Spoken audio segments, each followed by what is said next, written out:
Ventspils tehnikumā startējis jauns pilotprojekts, kas paredz mācības duālajā izglītības sistēmā. Lai to īstenotu, tika parakstīts nodoma protokols par jaunu mācību procesu uzsākšanu starp tehnikumu, uzņēmumiem, kas gatavi tajā iesaistīties, kā arī Ventspils pašvaldību. Duālā sistēma ļaus audzēkņiem apvienot teoriju un praksi. Viņi vienkārši neslimo ar galvu, jo loģiski, kad tehnikuma audzēkņi, izejot apmācību, šīs kapitāla sabiedrības iepazīst šos jaunos cilvēkus, un loģiski no tiem, kas pie viņiem ir iziet apmācību un pēc tam arī praksi, viņi no tiem var paņemt labākos. Potenciālajiem darba devējiem un jau arī oficiālajiem partneriem tehnikums piedāvāja mācību gadu dalīt. 60% laika audzēkņi pavadīs uzņēmumā, savukārt 40% no mācībām aizņems teoriju mācību iestādē. No šāda veida sadarbības ieguvējiem jābūt visiem. Pilsēta ir ieinteresēta uzņēmuma attīstībā un bez kvalitatīva darba spēka tas nav iespējams. Savukārt darba devēja apmāca savus nākotnes darbiniekus. Un audzēkņiem tā ir iespēja nodarboties ar savu potenciālo profesiju klātienē, iepazīstoties ar kolēģiem un uzņēmumu tradīcijām. Audzēkņiem tā ir arī lieliski iespēja vēlreiz kārtīgi pārliecināties par pareizu profesijas izvēli. Mēs plānojam pieņemt 6 cilvēkus, galvenokārt elektriķus, cilvēkus, kas strādā ar ventilācijas sistēmām un santehniķus, krāsotājus, flīžu licējus un galdniekus. Bet var būt arī pāris metāla apstrādes darbinieks, bet tos mazāk. Par šo projektu pirms pāris mēnešiem mūs informēja pilsētas pašvaldība. Tā mums ir iespēja kontaktēties ar jauniešiem, kuri nākotnē varētu kļūt par daļu no mūsu darbspēka.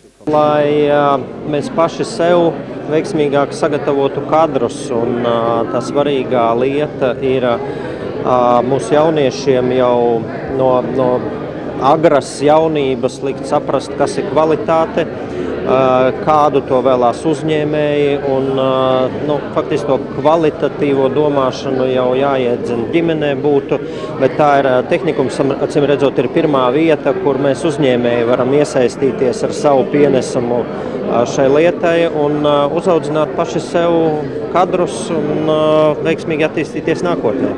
Uzņēmumi ir gatavi maksāt audzēkņiem un potenciālajiem darbiniekiem stipendijas. Tā kalpos kā papildu motivāciju darbam uzņēmumā.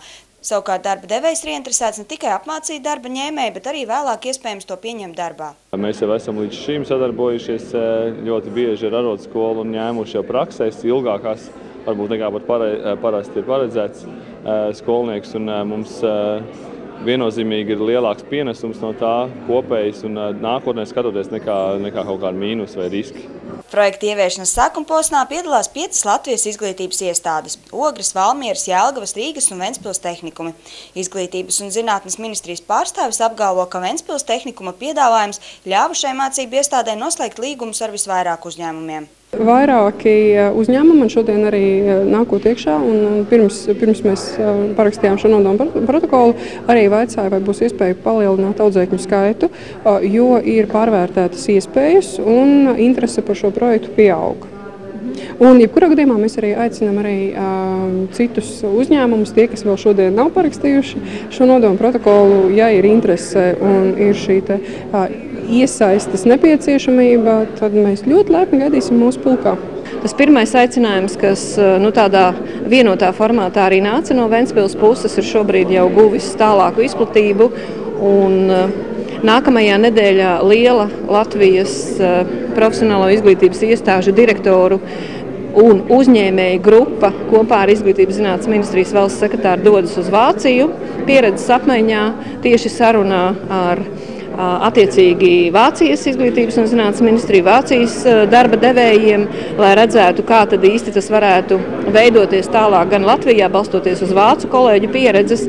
Vēlmi kļūt par projekta partneriem izteikuši tādu uzņēmumu kā Bucher Sherling Baltica, Malmar Sheet Metal, Elektriķis, RK Metāls, Heitmans Konto Latvija, Latus Sardze, Volts un Ventspils elektronikas fabrika.